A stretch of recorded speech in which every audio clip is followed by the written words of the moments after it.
Divine grace, Srila Prabhupada. Jani Jalila Pravishta Srila Bhakti Siddhanta Saraswati Thakur Maharaj Prabhupada. Ananta Koti Vaishnava. Namacharya Srila Vedas Thakur. Shri Rup Sanatan Bhatt Raghunath. Shiji Gopala Das Raghunath. Satvashai Ki. Prince Srila Shri Krishna Chaitanya Prabhu Nityananda. Shri Advaita Gadadhar Shivasari Gaur Bhakti. Shri Shri Radha Krishna Gopala. Shampoo, Radha Kunti. Giri Govardhan ki? Shri Vrindavan Dham ki? Shri Mayapur Navadvip Dham ki? Jagannath Puri Dham. Ganga Mayi, Jamuna Mayi ki? Shrimati Tulsi Devi, Bhakti Devi ki? Om Premanandi. Shri Harinam Sankirtan. Vihat Balangu ki? Srila Prabhupada. Book distribution ki? Mahaprasad distribution. Samaveda Bhakta Vrinda ki? All glories to the assembled devotees. All glories to the assembled devotees. All glories to the assembled devotees. All glories, all glories, all glories to Sri Sri Guru and Gauranga. Sri Sri Gaurnitai ki? Jagannath Baladi Srimati Subhadra ki? Gaur Premanand. Hare Krishna. What an ecstatic atmosphere. Home of the 24-hour kirtan.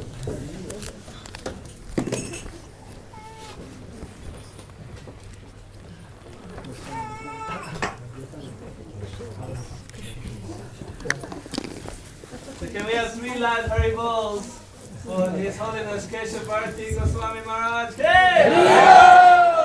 Haribo! Haribo! Haribo! Maharaj is so humble, he won't let me introduce him. With or without the mic, let's still introduce you. So we are very, very honored, very, very fortunate to have amongst us a great Vaishnav. He is...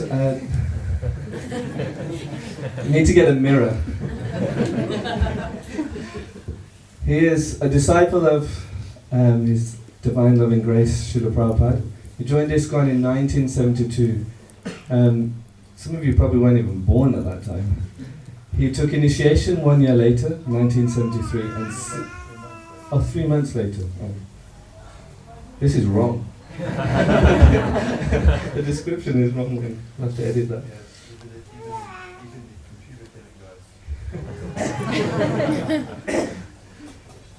And then, so 6-7 years later, he took sannyas in 1979 on New Year's Day.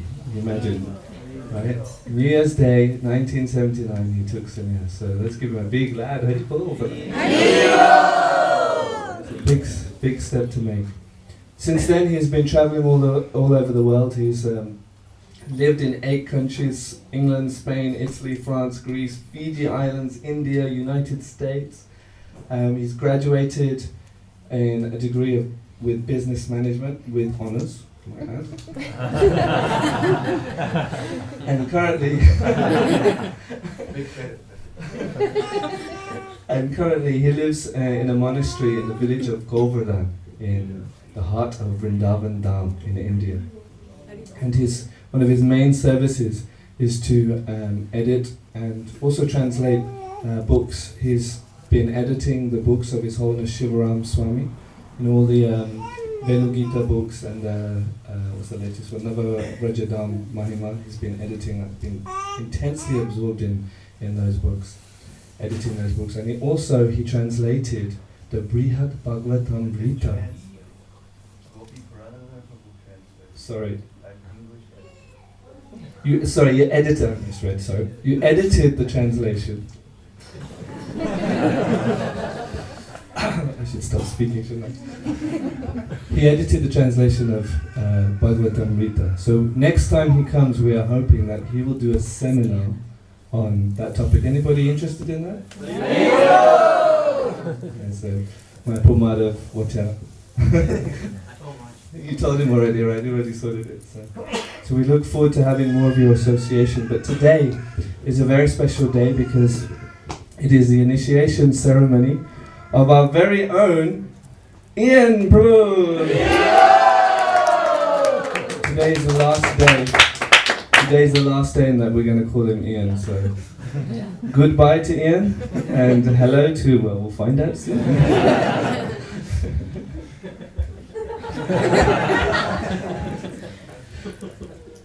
So Ian Prabhu actually met Maharaj in Hong Kong first, right? Hong Kong, and he served Maharaj there, and he was so attracted immediately. I mean, when he arrived there was like an effulgence, right? You can see that how amazing Maharaj, how pure Maharaj is. So Ian Prabhu was immediately attracted, and then the saffron cloth helps. Yes. And then there was one interesting incident that happened. I hope you don't mind me telling. It was one interesting. He thought Ian Prabhu thought that he went to India and thought that he wasn't going to meet Maharaj. And then by some chance, well, Krishna's chance, Maharaj happened to be in Govardhan, and Ian Prabhu was there at that time. So immediately he came to see Maharaj, and he was like, "I'm so shocked. I didn't expect to be able to meet you here in India on Radhashtami Day." So that was a big sign. That was a big sign for Ian Prabhu that yes, here is my eternal spiritual master. Jai, His Holiness Keshav Bharti Maharaj Jai! So without further ado, Maharaj will give class on the holy name, this initiation, then we'll have the initiation ceremony, and then we might have some time for Q&A afterwards. A chance for you to get to know Maharaj, interact with him, get his association, and then 7 o'clock we'll have the Gaura Arati. So lots to look forward to. Hare Krishna, Hare Krishna. After all of that, this had better be good.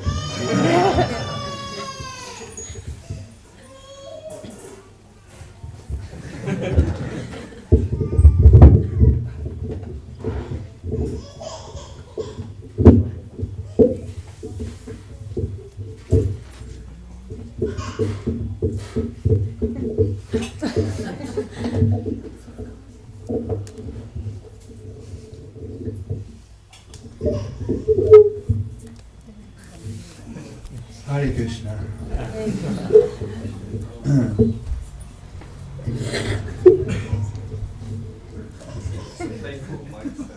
Ingenuity.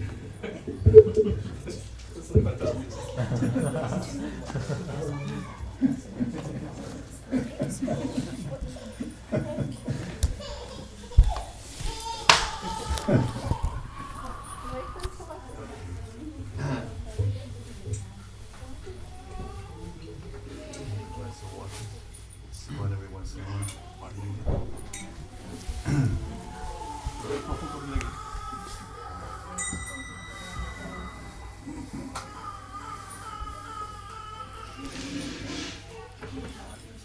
That's what he's believing.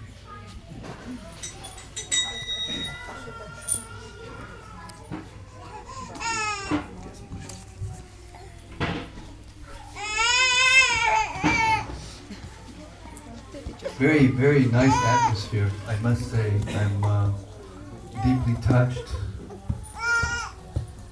Thank you all for being here on this very special day. Let's just chant a little first.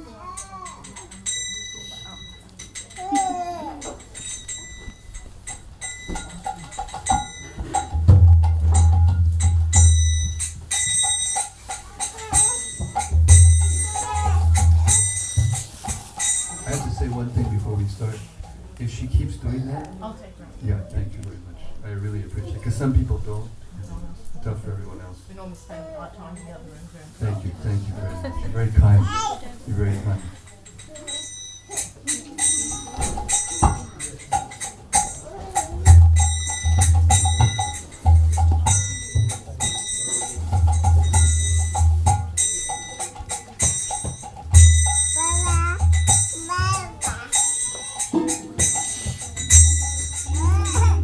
Jayo Radha Madhava Kunja Bihari Jayo Radha Madhava Kunja Bihari Jayo Radha Madhava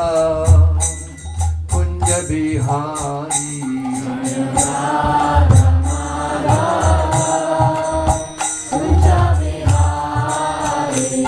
Gopi Janabhava Girivadadhari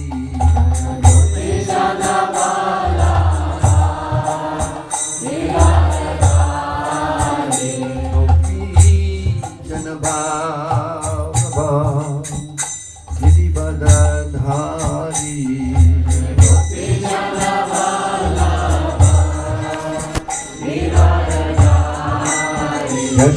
Yashodanandana Vrajajanarajana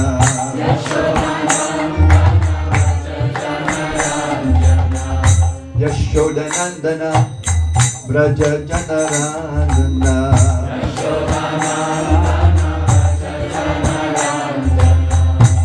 Yamuna Tiravanachari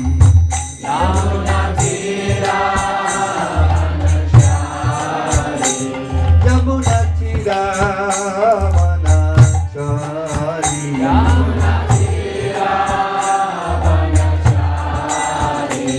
Jayo Radha Madhava Kunja Bihari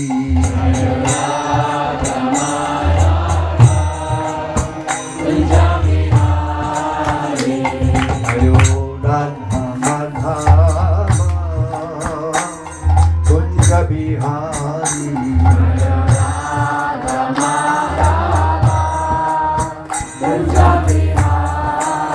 Gopi Janabalaba Girivadadhari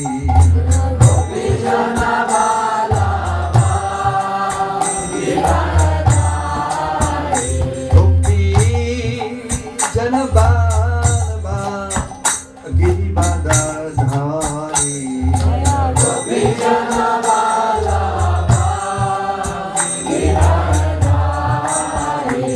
Yashodanandana Vrajajanarajana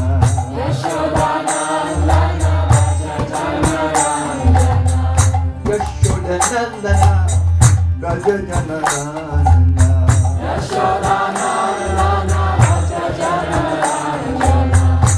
Jamuna Tiravanachari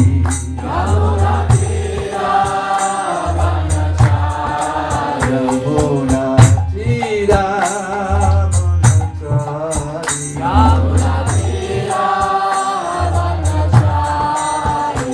Jayo Radha Madhava Kunja Bihari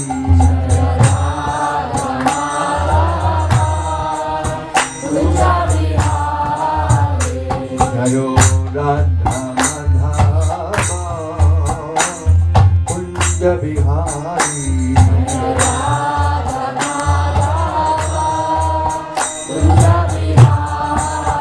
Gopi Janabalaba Girivadadhari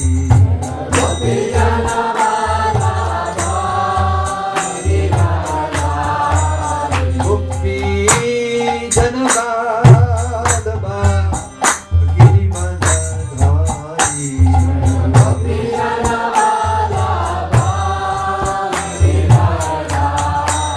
Yashodanandana Vrajajanarajana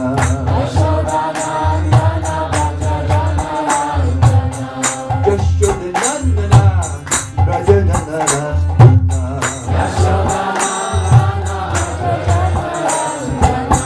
Yamuna Tiravanachari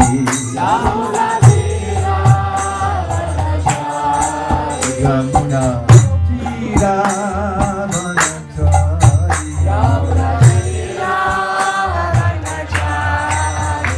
Jayo Radha Madhava Bihari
Om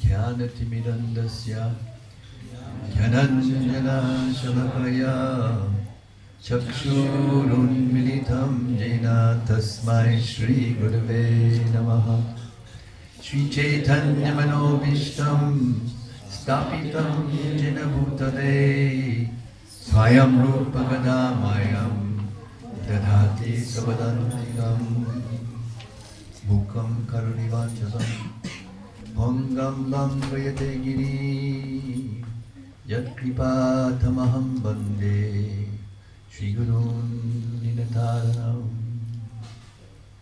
Namashreshtam Manu Api Sachi Putram Atra Surupam Rupam Tasyagrajim Urupurim Maturim Goshtavatim Radha Kundam Girivadamoho Radhika Madhavasam Prapto Yasya Patita Kripiyo Shigurun Tannatosmi Vandeham Shiguru Shriyuta Padakamalam Shigurun Vaishnavam Cha Shri Rupam Sagrajatam Sahagana Raganatan Vitam Tam Sajivam Sadvetam Sadvadutam Purijana Sahitam Krishna Chaitanya Devam Shri Radha Krishna Padan Sahagana Lalita Shri Vishakhanvitam Sja Nama Om Vishnu Padaya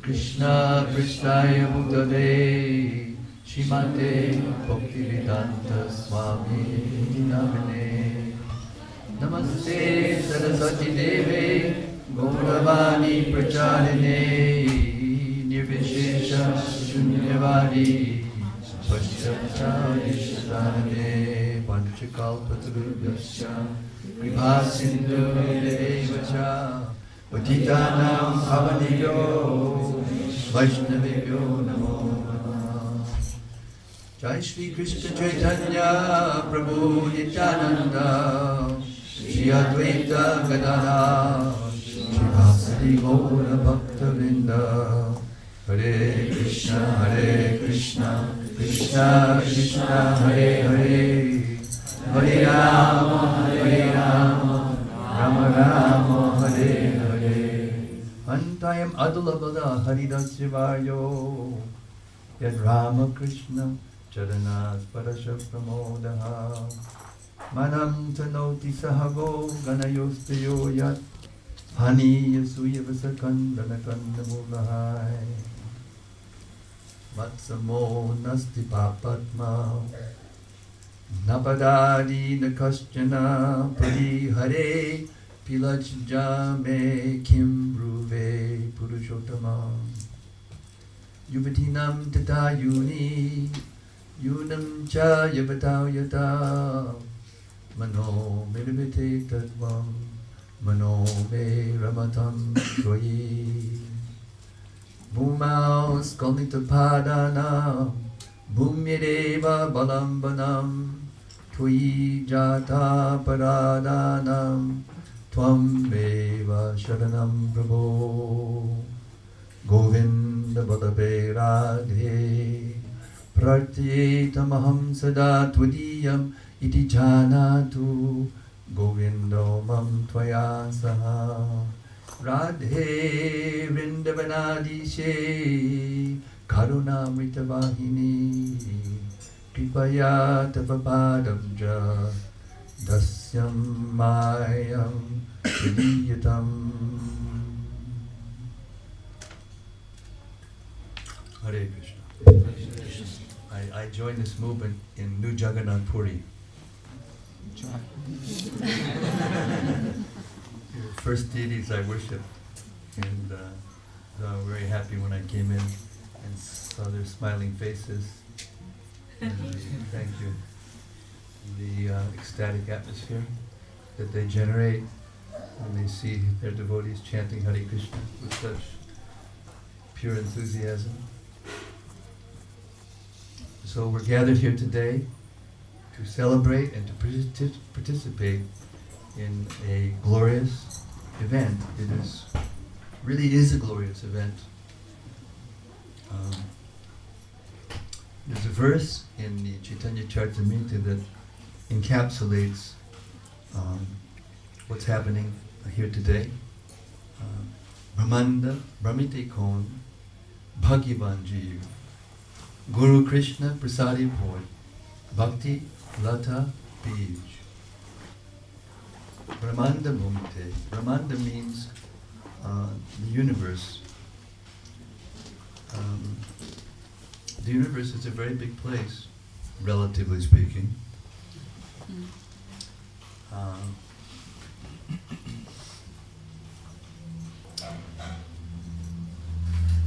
But there are many universes. The numbers of universes correspond to the number of hair holes on the body of Mahavishnu. Did you know that? According to the number of hair holes, how many hair holes do you have? Anybody know? Any guess? No guess. So many. There's that many universes. And we're living in the smallest one. So, in each one of the universes are literally trillions of living beings. And Brahmanda Brahmite Kon Bhagyavan Jeev. Among all the trillions of living beings in the billions of universes,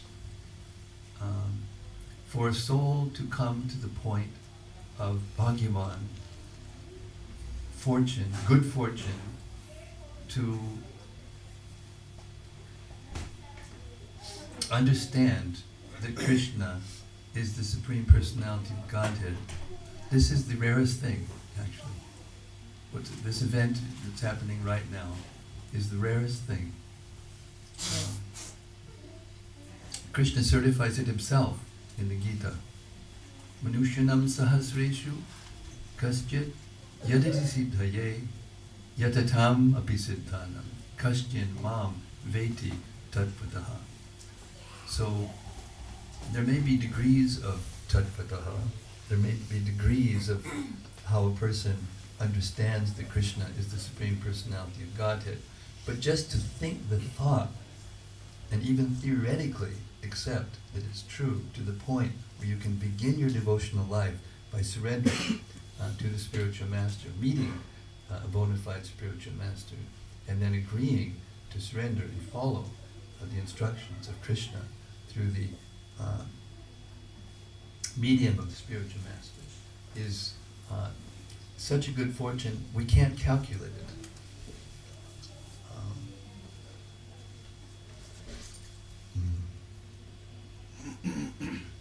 Manushyanam sahasreshu, out of many millions of human beings, one may even think about improving themselves spiritually. And out of many millions of those who have perfected their lives by realizing practically that they're not the body, that they're a spiritual being, eternal. Out of millions of those who are in that position, which is very rare, hardly one can conclude that Krishna is the supreme absolute truth, the source of everything. So that puts Bhakti Ian in a very special category.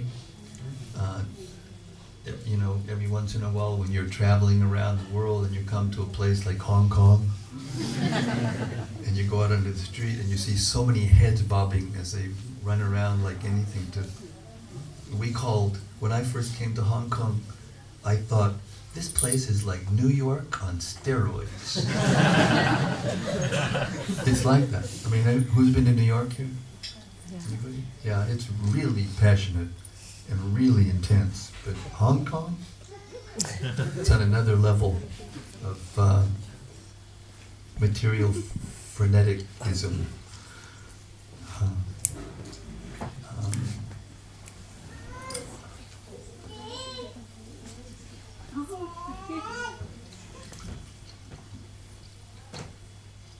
When Gopinathacharya, the son-in-law of Sarvabhauma Bhattacharya, was arguing with the disciples of Sarvabhauma Bhattacharya before Lord Chaitanya had mercifully delivered Sarvabhauma Bhattacharya and made him a pure devotee to Krishna. Before that, he was a very elevated and respected teacher. In fact, he had something like 60,000 sannyasi disciples who came to him to learn about Vedanta. And of course, their idea of Vedanta was impersonalism in the line of Shankaracharya. So they were very argumentative, and at one point in the conversation, they could accept that Lord Chaitanya was a great saintly person because his physical presence and his ecstatic symptoms were too obvious to ignore, too obvious to consider, not to consider. But when they actually started to discuss, and Gopinathacharya put forward the idea that Lord Chaitanya was actually Krishna, personally, come to this world to give what no one else has given before freely, love for Krishna, Krishna Prem. They couldn't accept it. They just accepted that he was a saintly person. So in the course of the conversation, Gopinathacharya made the point that only one who has received the mercy of Krishna could understand. So then they responded, well, how do you know that you've received the mercy, of the Lord? And his answer, although it sounds like circular reasoning, but it's the truth. To empiricists, absolute truth always sounds like circular reasoning. They think it's a fault that there's ever-ending, never-ending expansion of variety in spiritual life. They want some goal that's the end of it. They don't want to see anything more, and now you've come to the conclusion, so there's nothing more. And basically they want to commit spiritual suicide, enter into the void, or whatever, merge into the body of the Lord. So they were demanding this evidence. And the response of Gopinathacharya was to accept that Lord Chaitanya is the Supreme Personality of Godhead is evidence in itself that you have received the mercy of the Lord.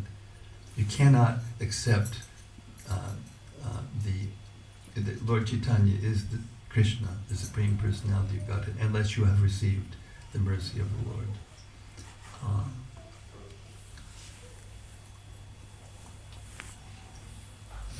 So Lord Chaitanya came and he delivered the holy name of the Lord, the pure holy name of the Lord. Of course, the holy name of Krishna, the Hare Krishna Mahamantra, has been in existence forever. It's eternal.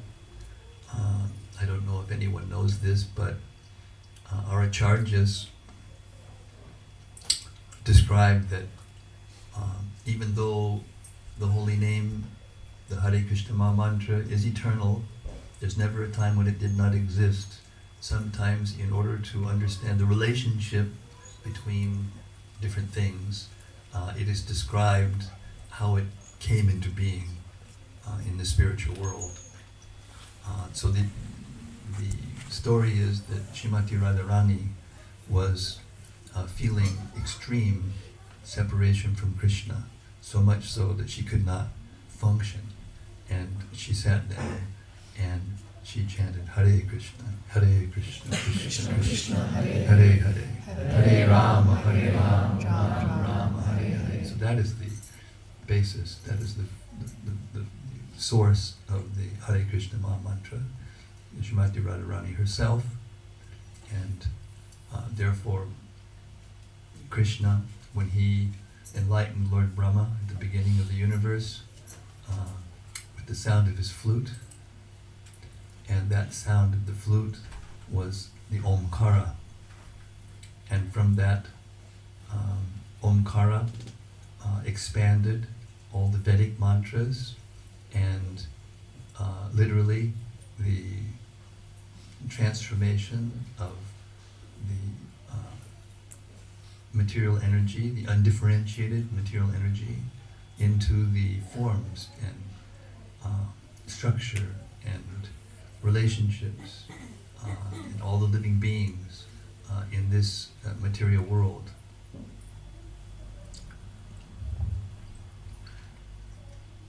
And from Lord Brahma came different expansions who expanded themselves and who carried the knowledge contained in the original sound. The Omkara actually is coming from the Hare Krishna Maha Mantra. Therefore the Gayatri Mantra is also proceeding from the Hare Krishna Maha Mantra. Therefore the Hare Krishna Maha Mantra is the most powerful mantra. That is, therefore it's called the Maha Mantra, and it is sufficient in itself to deliver anyone from this material world and give pure love of God, which makes a person eligible to perform loving devotional service, which makes them eligible to return to the lotus feet of Krishna and Lord Chaitanya.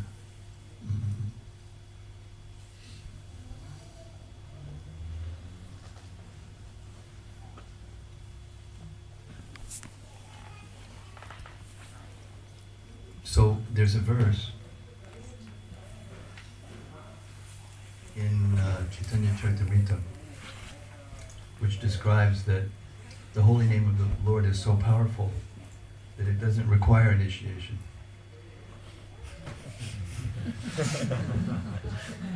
I'll read it to you.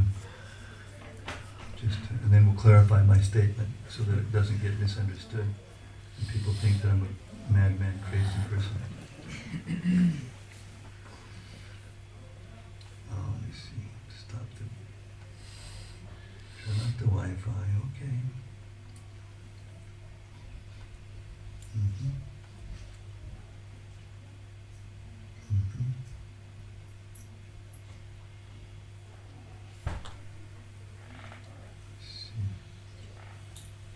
This will just take a second. I've got it bookmarked.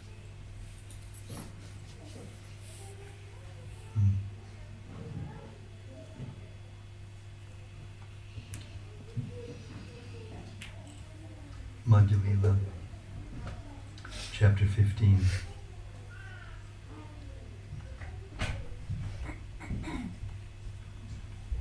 Text 108. Wow. Interesting.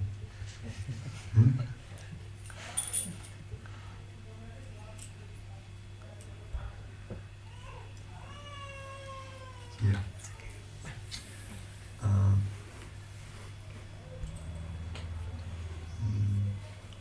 You know what I want? 88, 16.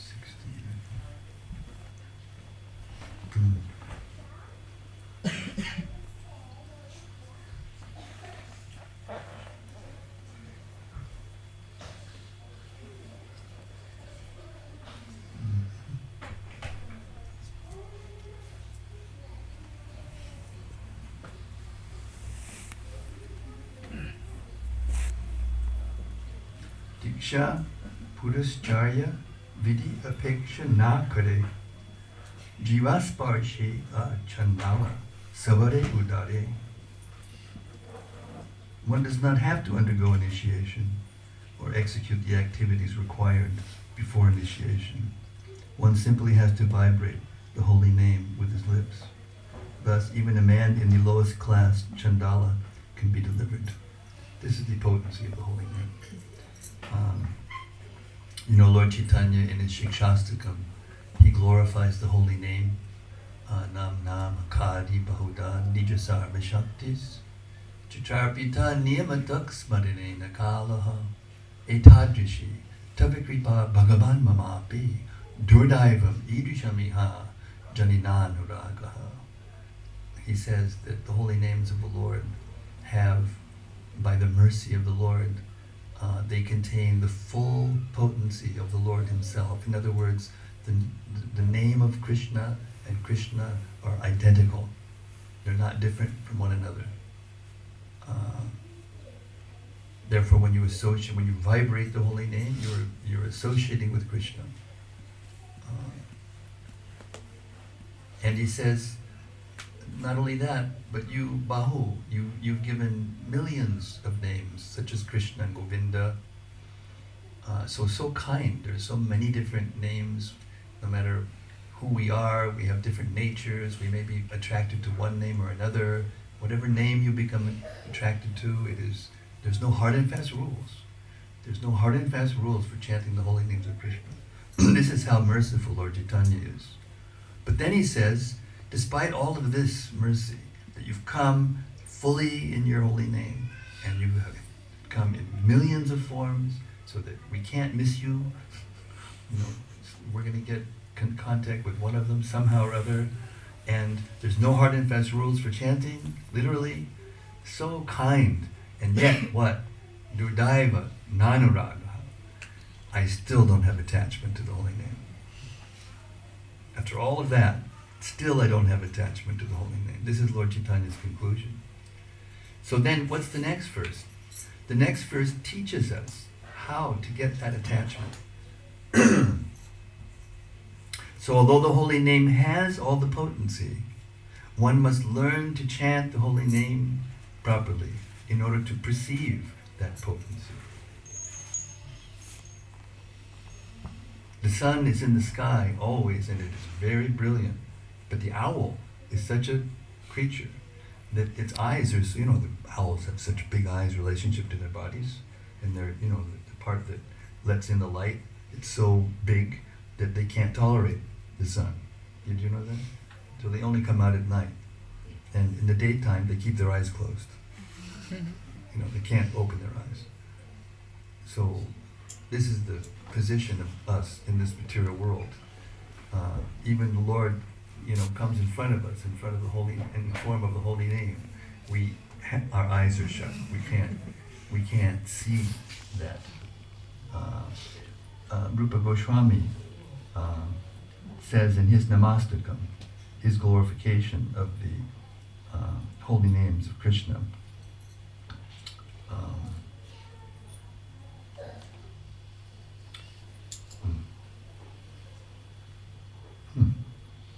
Oh yeah.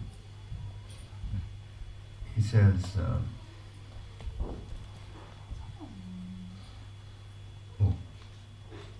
sorry. Yeah. He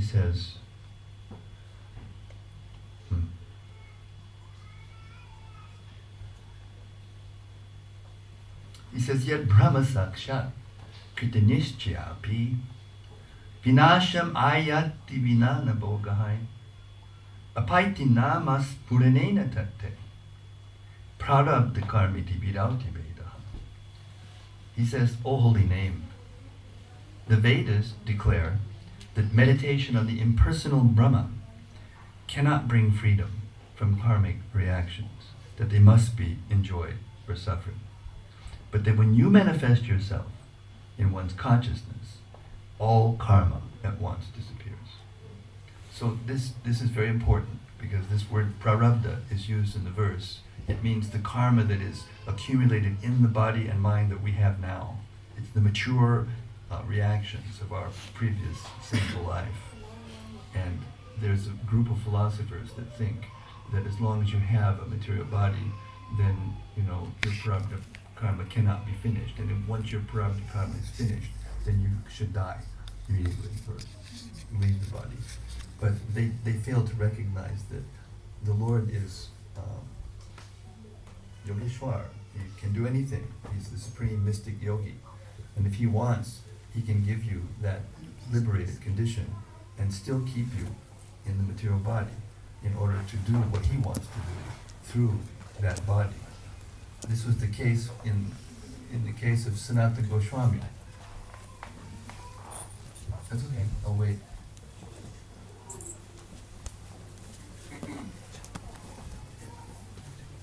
If everybody could move right up, there's like 5-6 people outside. This is what you do. When something like this happens, then you stop. And you wait for the atmosphere again to become settled so that people can concentrate. This is a trick. Learned after 40 years of doing this. Inside is loads of stuff.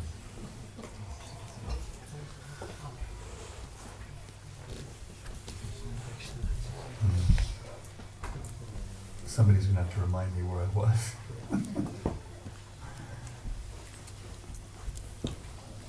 No? Coffee corrections. Yes, got it. Thank you. Thank you, that's enough.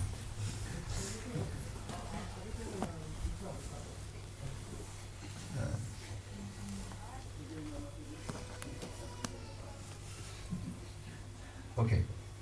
Everybody still here? Ready to continue? Okay. It's very important that we hear attentively.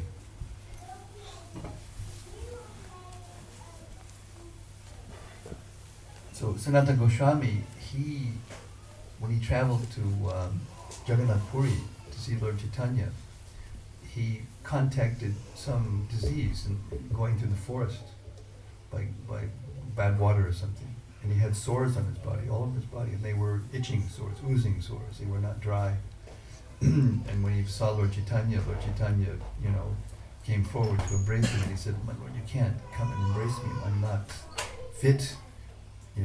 But Lord Chaitanya forced him and embraced him anyway. And the oozing sores from his body went on the body of the Lord.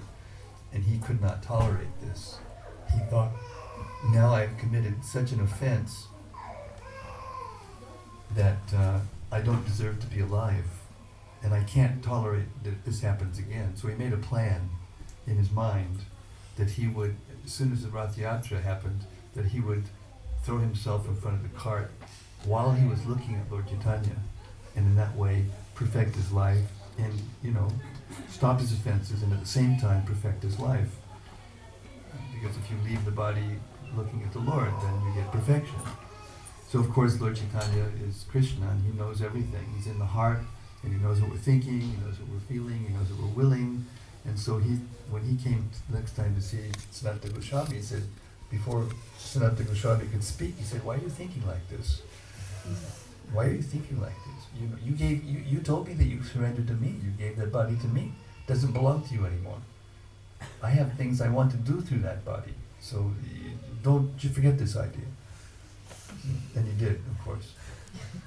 And so that means a person even who is free from prarabdha karma, who is realized that the holy name of the Lord is not different than the Lord, can still stay in this body, even free from reactions, in order to do the will of the Lord, in order to... so this is what's happening here. Brahmanda Brahmiti Gon Pagyavanji Guru Krishna Prasadi Poi Bhakti Lata Bij. So what's happening now is that this person is going to receive the Bhakti Lata Bij.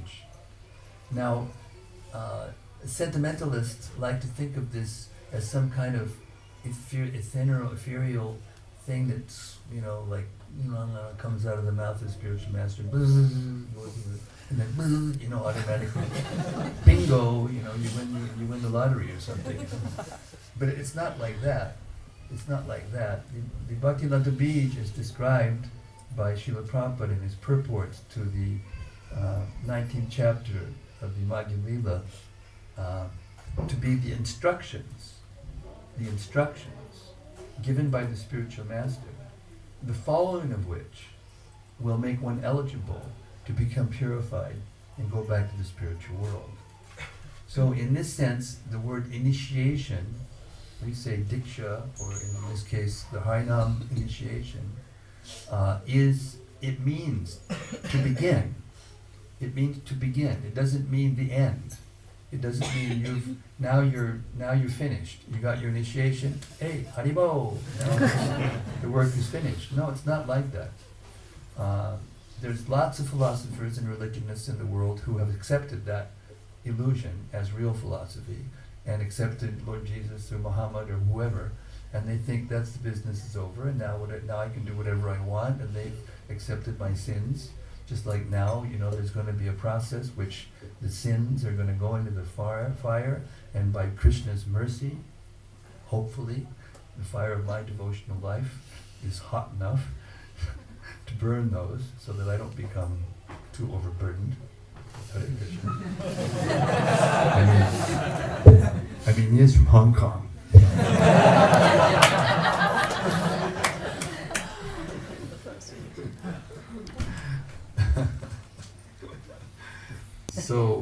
So that's actually what's happening here, and it's extremely auspicious.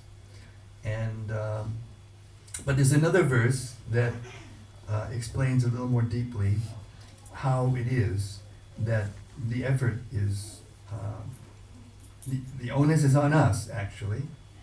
The spiritual master has a responsibility, accepts the person, the devotee, and agrees to give him shelter and take him back to the spiritual world through the mercy of his spiritual master.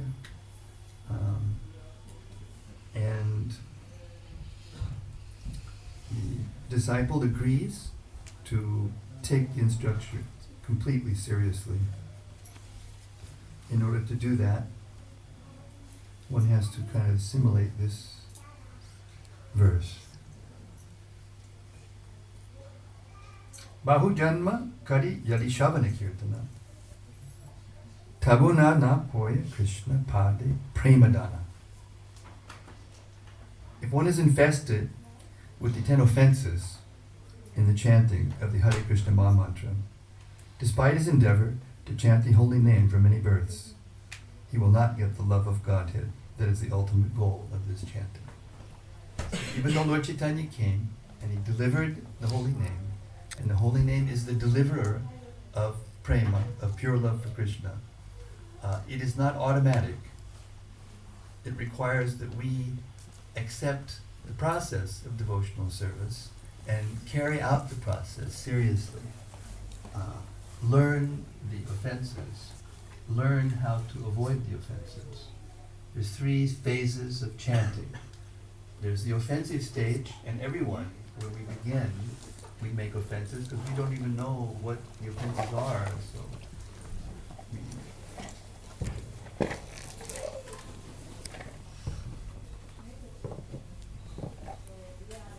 notice when something happens, everybody goes. It's natural. That's okay. It's natural. Better late than never. Right? Hare Krishna. Sorry to That disturb. must be her spot. Must be her spot. Everyone's got a spot in this world. That Prabhupada called it a spot life. Not only is it short, but there's spots that we log into and hold on to. One time Prabhupada was taking a walk and he came to a place. Can we do something about that? It's too much. It's really is to shut the door or somehow or other make a few more barriers so it won't come through so loud. Yeah, he was on a morning walk and he passed by this one place and there was a whole pile of bird stool right there, And Prabhupada stopped and he looked at it and he said to the devotees who were on the morning walk, he said, "What does that mean?" So all of us said, "There's birds around," something obvious. And Prabhupada said, "No, it means they become attached to one place, and that's why it's all piled up here." We get attached to one place, we get attached to one house, we get attached to one situation, whatever, and we get attached. And that attachment is what keeps us from being able to just cry out to the holy name like a baby. Maybe we should bring the baby back in to illustrate what we're talking about. Because, this is how we're supposed to chant the holy name. What is the significance of the baby's crying? Yeah, helpless. Yeah, the baby is helpless and completely dependent on the mercy of the mother. And unfortunately, in the material world, that is accompanied by us who are supposed to know what the baby's crying about, but we don't know. So therefore, he's saying, do this, help me with this. And we're thinking, oh, you need to eat something, or you need this, you need that, but it's not what the baby's crying for. So, but the point is illustrated, that we need to chant the holy name in a certain mood to become completely free from offenses. And that mood is one of complete dependence and helplessness on the holy name. That is our situation.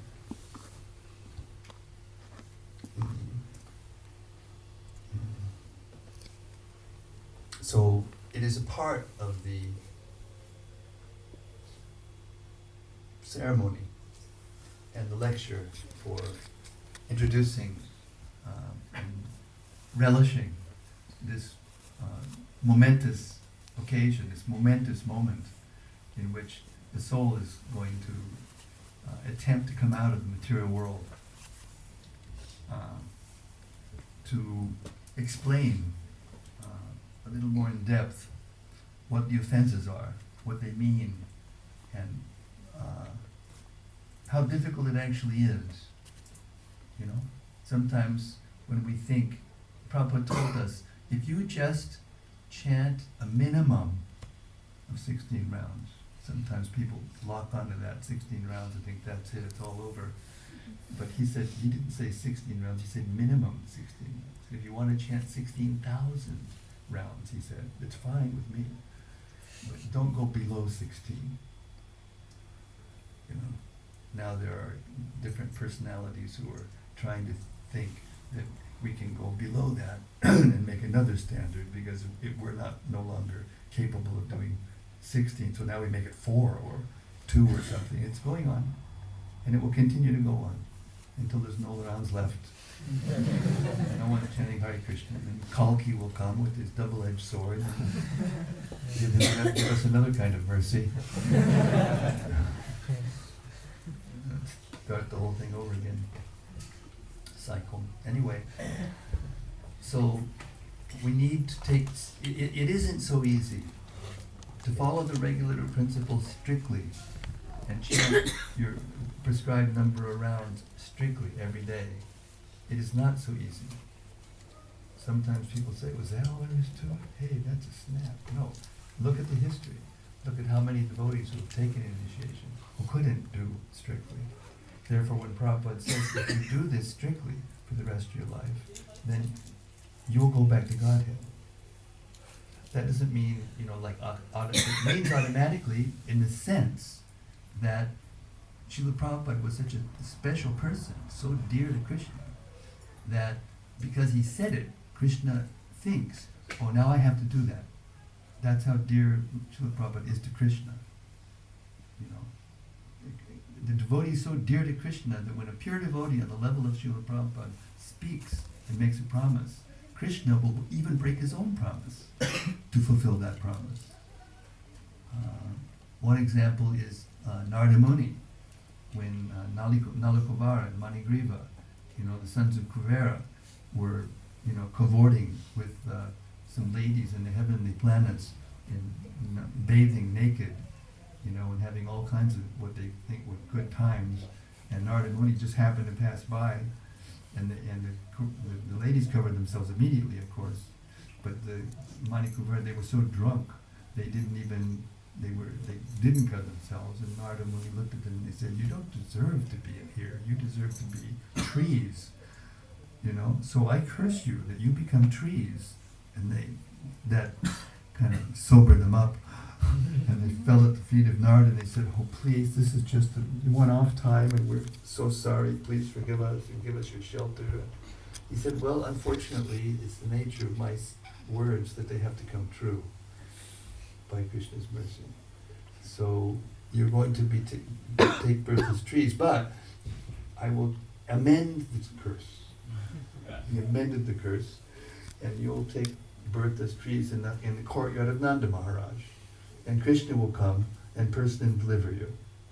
So sure enough, when Krishna was a little baby and Mother Yashoda bound him up, you know the story, and the grinding water stuck between the two trees that were Manigriva and Nalakavara, and Krishna started to pull them, he thought, "Oh, Narada Muni said, I have to deliver these two, so I have to do it." And then he pulled and he knocked the trees down, and the rest is history. So, because Prabhupada said that if you do this, you will go back to Godhead. But what comes in between that time and you going back to Godhead, there's a whole process that we go through. And the soul is required to control the mind and the senses and take up the process of devotional service and move from one stage to another. There are devotees now who are getting the Upadeshamrita, Rupa Goswami's Upadeshamrita, which was translated by Srila Prabhupada as the nectar of instruction. And the end verse says, "Jump into Radha Kund," and then you're there, you're free, you reach the goal, it's the highest thing. And then they just want to go and jump right into Radha Kund, but they forget that there's 10 verses leading up to that verse where you jump into Radha Kund. And if you don't do the first one that says you control your urges, you have to control your mind, you have to control your senses, you have to control your anger, your words, the genitals, all these urges have to be controlled, Then you have to do accept what is auspicious, accept what is favorable, and reject whatever is unfavorable to advancing in spiritual life.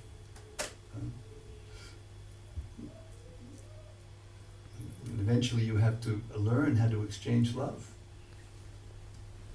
with Krishna. Personal relationship means part of the personal relationship in the exchange of love is to inquire confidentially and to reveal one's heart, reveal one's mind. In the material world, we become so disturbed, we don't even know what we're thinking. We don't even know what to reveal or what to inquire about, what's going on in our minds.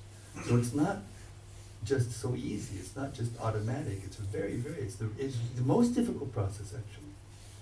That's why we make a big thing about this. That's why we have this ceremony in front of the deities, in front of all the devotees, in front of the fire, in front of the guru, to make a big impression on the soul. Just like when you get married. How many married people are in the room? Please raise your hands. Okay, you remember that moment? Yeah? Or that day or week or whatever, however long it took? For all of the impressions to be made so strong, and you're looking at everybody, and all the relatives are looking at you, your in-laws and the other side of the family are looking at you, and you're like, all their friends are looking at you, and then you have to say all these vows, and it's like, oh yeah, it's supposed to be like that. It's supposed to be like that, so that we take the vows seriously, so we won't, fall down.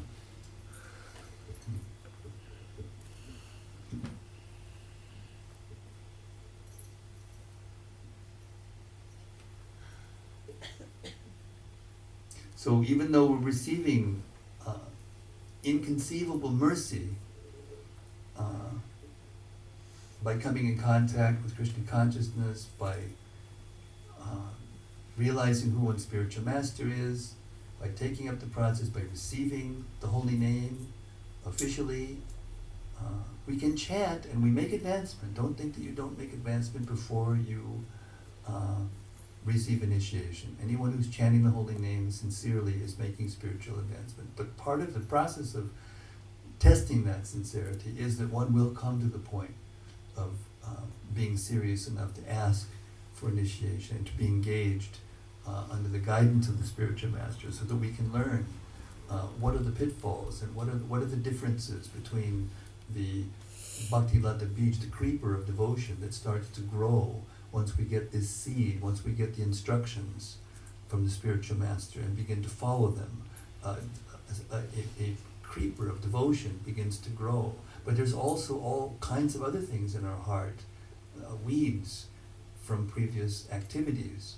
When you water the creeper by hearing and chanting the holy name of the Lord and the scriptures and the instructions of Guru and Sadhu, the plant will grow and flourish, but the water goes also to the weeds, and therefore the weeds will also grow unless you learn to take them out. Anybody know who has garden know that unless you take the weeds out, the plants eventually will take the water, and the plant you're trying to grow will die.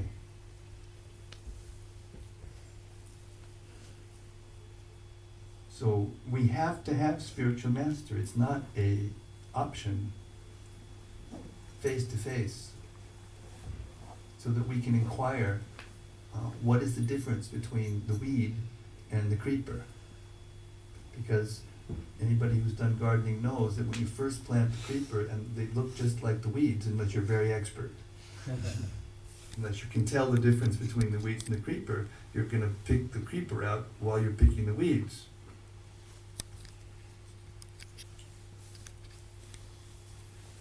This is the necessity of initiation, the necessity of accepting a bona fide spiritual master, and the necessity of accepting the instructions in full surrender.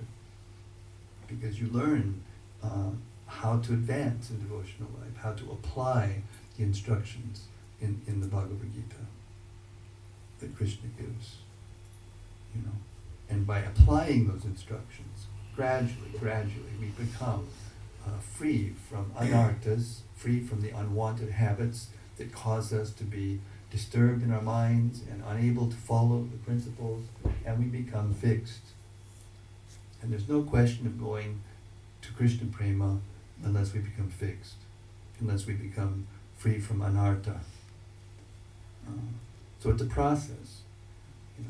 In the Gita, Krishna says, Yato nischalati, manas chanchalam astiram. Manas chanchalam, the mind is flickering.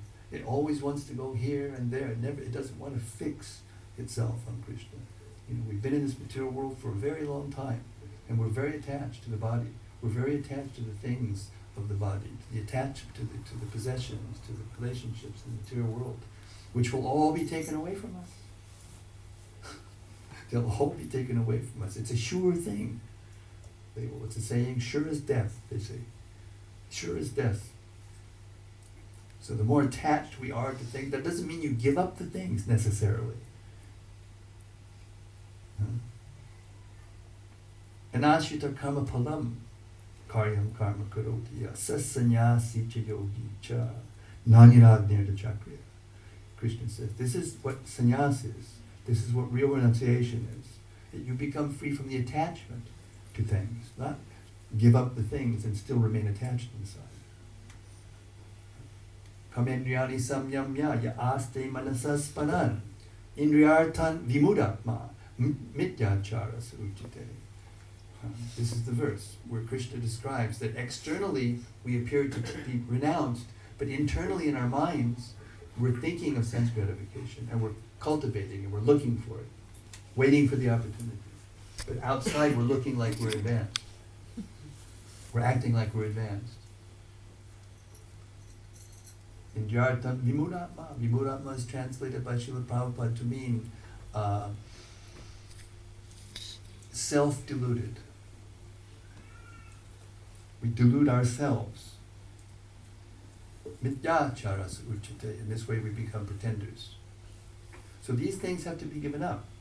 Pretension, attachment to being and having others think that we're advanced, and so all these things.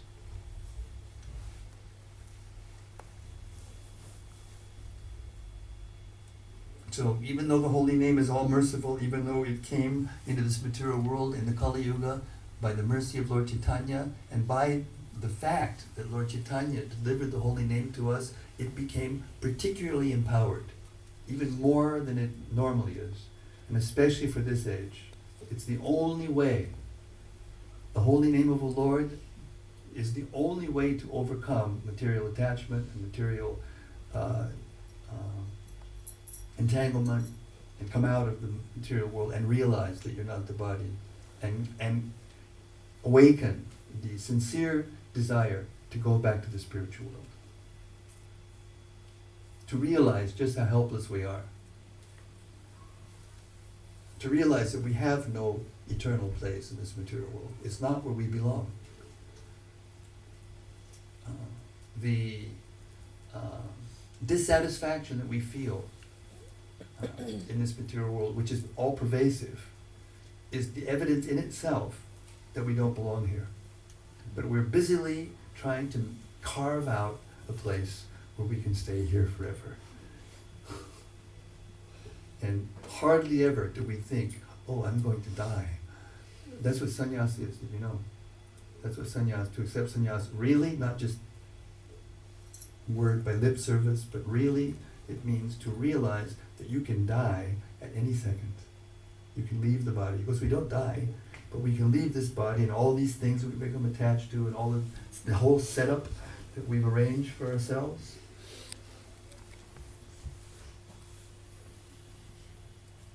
Prabhupada used to call them fallible soldiers.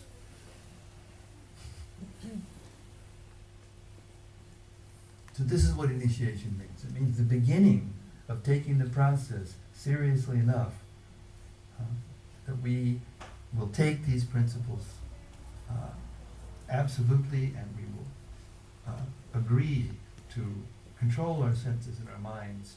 Try, and even if it's very difficult in Kali Yuga to do this. And Lord Chaitanya and Krishna, they know how hard it is, and they're all merciful, and they will help. But there needs to be, from our side, a level of sincerity that will attract them. So the first offense against the holy name is to unnecessarily criticize the Vaishnava devotees. And of course we say every morning, who have dedicated their lives to propagating the holy names all over the world, and we may think, oh, that means just the gurus who travel around the world, and the rest of us, it's okay, I can say what I want about him or her. No. Anyone who's chanting Hare Krishna is a Vaishnava. Lord Chaitanya told this to the Karma Brahmana.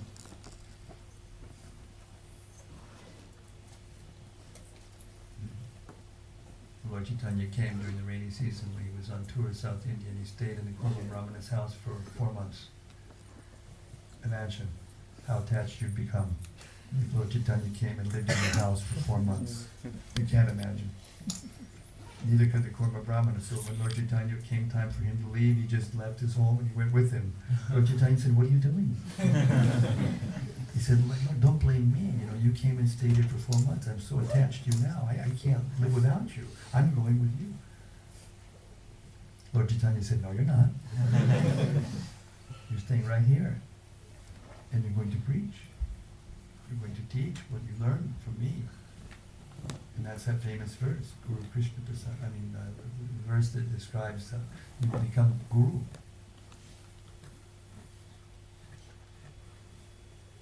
And then he said, and you serve the Vaishnavas. So then Kurma Brahma asked, well, what's a Vaishnava? And Lord Chaitanya said, anyone who's chanting Hare Krishna is a Vaishnava. That's the beginning understanding.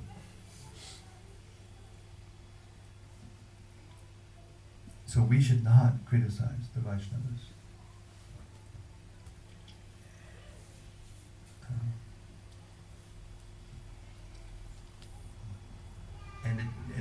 It's true that those who are especially those Vaishnavas who are serious enough to preach and to try to use their energy to attract others to come to Krishna consciousness.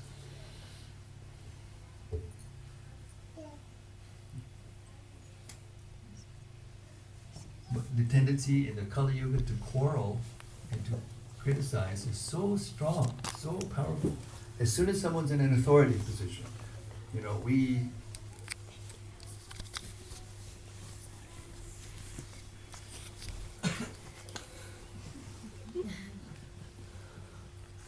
see, Huh? Natural. That's how we're supposed to be with Krishna.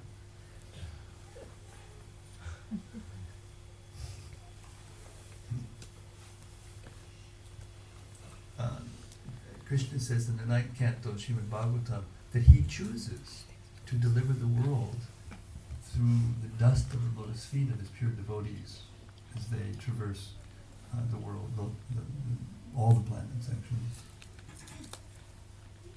So when you criticize someone who's very, very dear to another person, how can another person feel comfortable with you? If you're trying to make a friend and then you start, criticizing their kid or even their dog nowadays. They say, Papa said, love me, love my dog. Nowadays it's very important.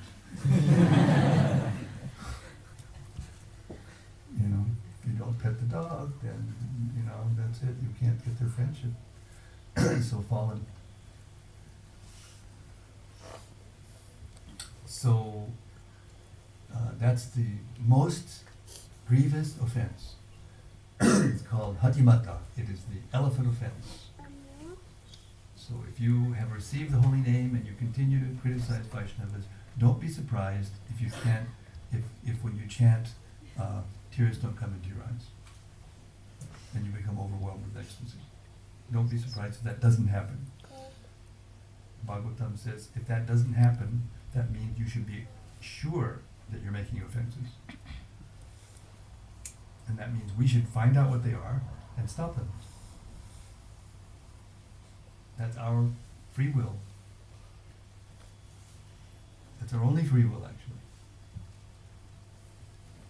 We can't change the body we have from white to brown or black or green or purple or whatever it is. Whatever we got, we got. Now they have all kinds of creams. You make it lighter and make it darker or make it this and make it that, or have operations even to make it this or make it that. But it doesn't, you can't do that. It doesn't work. It's against the laws of nature. It just causes chaos, and therefore the world is in such a chaotic condition. All due to offenses against the holy name. These are the roots of everything, all these anomalies in this material world.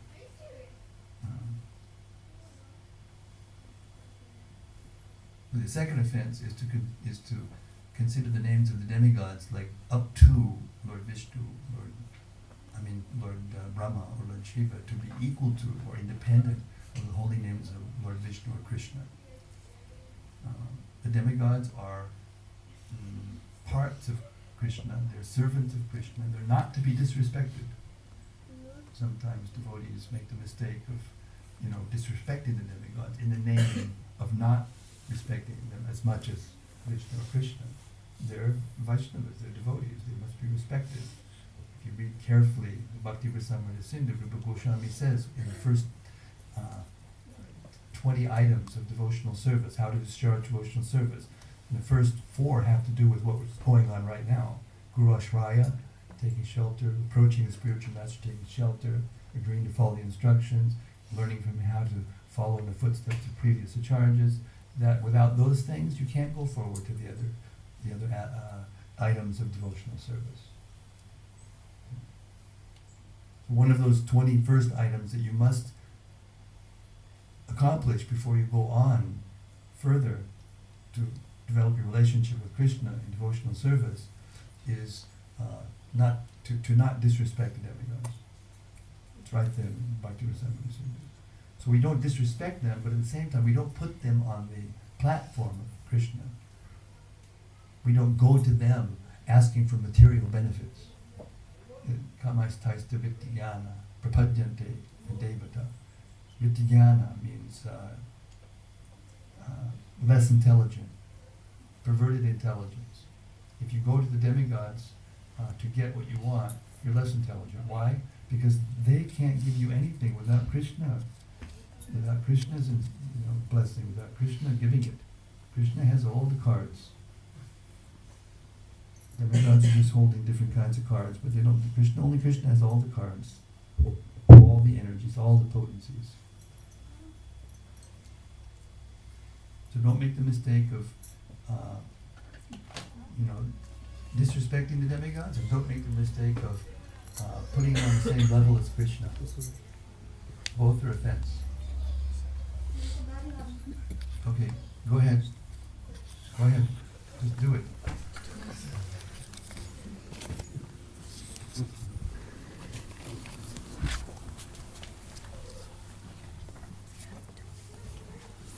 How am I doing time-wise?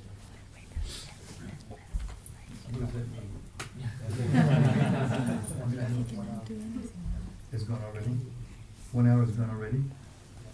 How much time do I have? Can I keep going as long as I want? Hare Krishna. I'll try to make it brief, the rest. So the third offense is to disobey the orders of the spiritual master. And related is to consider the spiritual master to be an ordinary person. Spiritual master is one who has agreed to repeat Krishna's instructions without changing them, and to dedicate his life to bringing conditioned souls to Krishna. Krishna has everything. The only thing he doesn't have is the love of a few of us who are living in this material world. There may seem like there are a lot of us, but compared to those beings living in the spiritual eternally, we're just a few, or at least less than the majority. 1/4, approximately. So, because the spiritual master is very dear to Krishna, we should be very careful.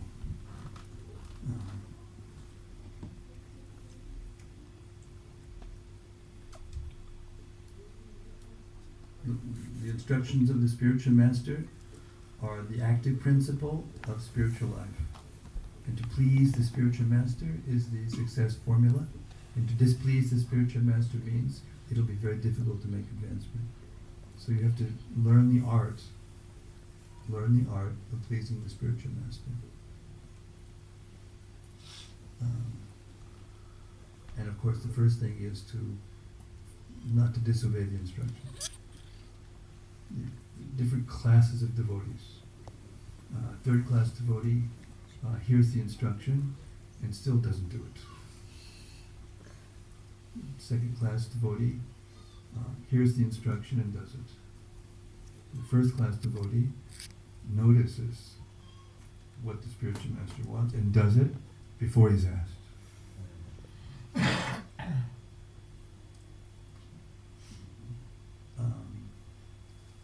So the fourth offense is to blaspheme the Vedic literatures, or literatures in pursuance of the Vedic version. Because the Vedas, the Shastra, are the basis of what we're doing. It's the basis of what the spiritual master is doing. The basis of how we worship. It's the basis of everything. So, therefore, if you minimize them or in any way relativize them, then you can't actually take them seriously enough to do what they say. And not only that, because if you do that, then you don't get the knowledge that you need to be able to tell whether, the spiritual master even is doing the right thing. There's examples in Shastra. Bali Maharaj. Bali Maharaj was in charge of the demons.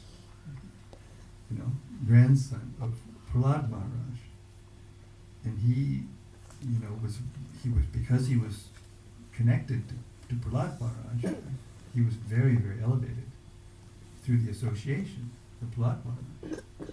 So because of that, the demons, they worship their spiritual master very nicely. The spiritual master of the demons is Shukracharya. And on the other, and at the same time, Indra and the demigods, they neglected their spiritual master. Brihaspati came into the assembly when the demigods were having their party, enjoying life in the heavenly kingdom. That's what happens when you go to heaven, you enjoy more. But then he noticed that they weren't even noticing that he came into the room, and he left the room and was upset. And as a result of that, they became weak. And then Bali Maharaj and the demons who were worshipping their spiritual master very nicely, they became very strong. So they came, and overwhelmed them. And they went to Vishnu to ask what to do. And Vishnu said, don't fight them now. You blew it. They're stronger than you because of this. So just, go into the clouds or wherever you want to go and just wait. And I'll handle the situation. Then he, of course, came in the form of Vamanadev, and we know the story. But the point of the pastime that I'm trying to bring out is that when the Vamanadev did appear and asked Bali Maharaj for charity, Shukracharya said, no, don't give him charity. This is Vishnu. And if you give him charity, he'll take everything. Don't you know? And Bali Maharaj said, wait a second, you've been telling me all this time that we have to give everything to Vishnu, and now you're telling me not to give everything to Vishnu. I reject you. And by doing that, he became Mahajan. Well, he didn't actually become Mahajan by doing that, but he became Mahajan by giving everything, to Vamanadev. He covered the whole universe with 2 steps. He asked for 3 steps of land.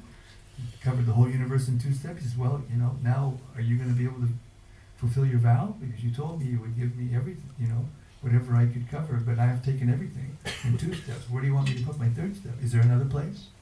And he said, yes, my lord, here. Just put your foot here and take me. I'm yours. Then he became Mahajan.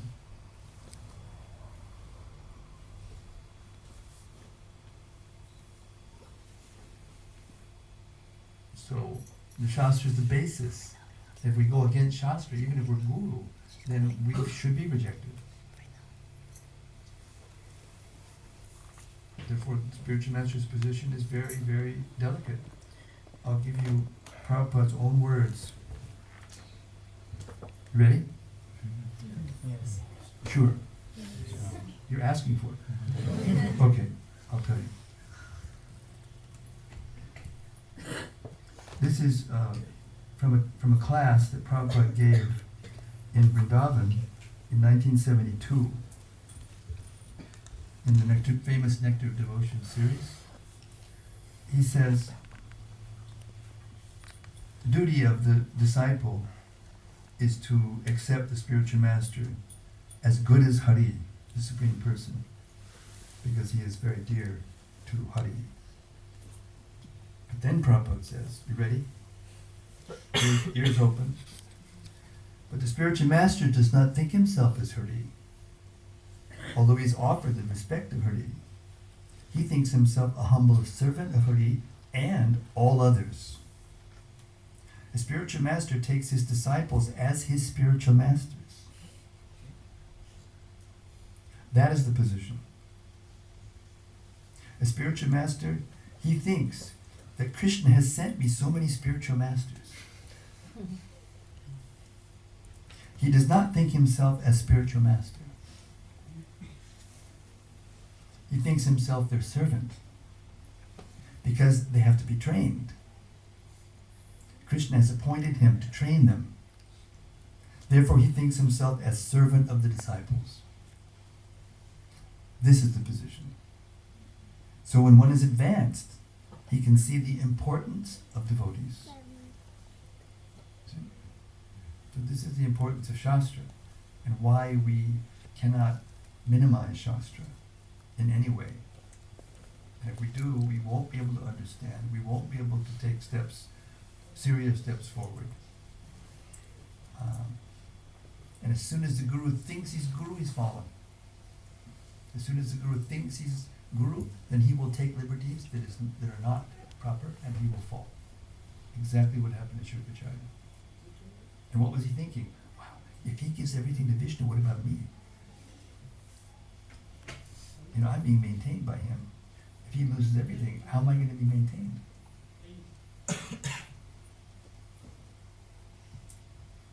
So we have to be discriminate. We can't be blind. We can't blindly follow the spiritual master. And at the same time, we have to inquire properly. In that famous verse, Tadvidi panipatina pariprashnena sevya, everyone knows it, right? approach the spiritual master, acquire from him submissively, render service. He will show you the truth because he's seen the truth. What's the next verse? Not very many people know the next verse. But the next verse is very important because it tells you what happens when you've actually received that knowledge, what that knowledge is. You have a Gita? I mean, I can do it here, but anyway, no, I have it. Okay. It's okay. It's all right.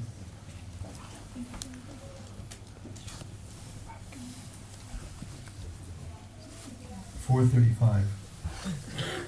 Right? I've already got it, you don't have to go look for it. Yaj gyatva na punar moham.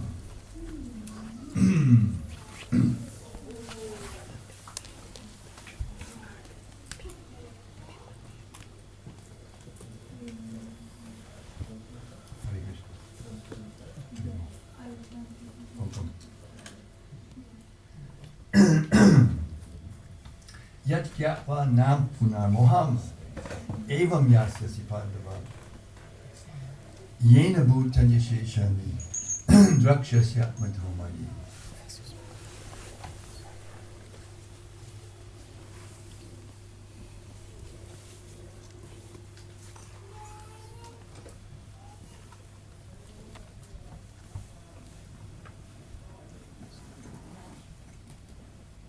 Oh, you have to read the 7, is it? Is that what this is about? You have to leave at 7. I'm going to spend some time with you. Anyway, Hare Krishna. Okay. But we want you to see the... Yeah. I'm getting carried away as I usually do. Now you're getting to know me better, and you don't want me to come back because I never stop talking. Hare Krishna. So this is verse 35. This is even more important because this is what you learn. Having obtained real knowledge from the self-realized soul, you will never again fall into illusion. For by this knowledge you will see that all living beings are but part of the Supreme, or in other words, that they are mine. This is the duty of the spiritual master, to see that the disciples and everyone else belong to Krishna. And there's no question of misbehaving, if that's the fact.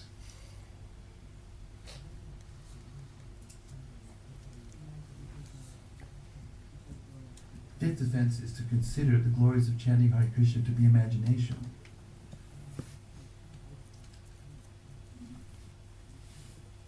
The holy name is Krishna. Therefore it is all powerful. Therefore there's no question of the effects of chanting the holy name without offense being exaggeration or imagination. Sixth offense is to give mundane interpretations of the holy name of the Lord in order to justify our misbehavior. Seventh offense is to commit sinful activities on the strength of the holy names, of chanting the holy names of the Lord, thinking, oh, it's okay if I do this sinful activity because, after all, chanting the Hare Krishna will overcome it, so I can do it and then just chant Hare Krishna, so it's no problem. You can't do business with Krishna. You can't do business with the holy name. This is, next to the blasphemy Vaishnavas, this is the next most serious offense. I'd like to go deeply into that point, but I've got to go on, so you're going to move on.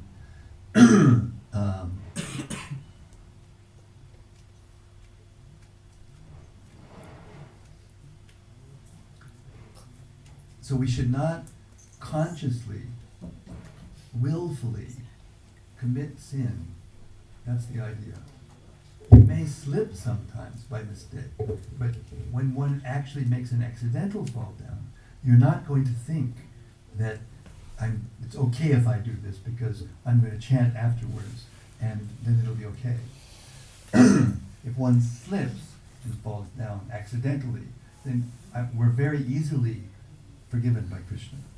Very easily. But if you make that offense against the holy name, and think that it's all right because you can chant the holy name and do business with the holy name of Krishna, use the holy name as your servant rather than be servant of the holy name, then you are offense. That's offense. You can't taste the holy name. When we do these offenses, we can't taste the holy name. Eighth offense is to consider the chanting of Hare Krishna to be a ritual, such as the rituals that are given in the Karma Kanda section for improvement, self-improvement, and heavenly planets and all these things. Personal sense gratification. Using the holy name for personal sense gratification. The holy name, the chanting Hare Krishna is not a ritual. It is not a karmakandic ritual that will get me something.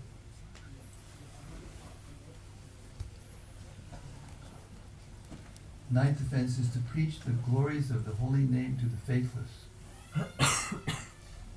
We use argument to try to preach and bring people in and get them to try and to get in contact and get the experience and the association of the Vaishnavas.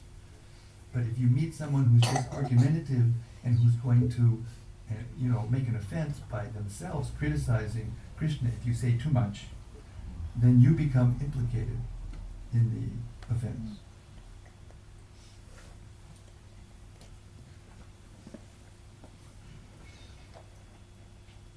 The 10th offense is to maintain material attachments even after understanding so many instructions. After understanding so many instructions, you still are attached to this material life and material world. It's a big one. And the 11th offense, which is the root of all the others, is to be inattentive while we're chanting. When we chant our rounds, we shouldn't chant them while we're, driving the car and looking around, being distracted by so many things. We should carve out some time. We have 24 hours in a day. Nobody can work 24 hours. If you add them all up, the hours of the things that you really have to do to maintain yourself, there's always time left over that we waste. So carve out time so that we can just chant and know that this time has been given to us by Krishna and our spiritual master, belongs to them. It's for just chanting and being with the holy name and being with Krishna. And then you make rapid advancement if you're attentive.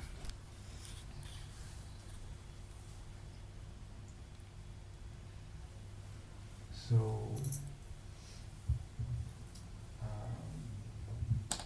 Hare Krishna. Srila Prabhupada ki jai. Harinam Prabhu ki jai. Gaur Premanandi. So now, sabbatical. I want to get this done so that the devotees would have to leave to go back to see and hear, be here for this.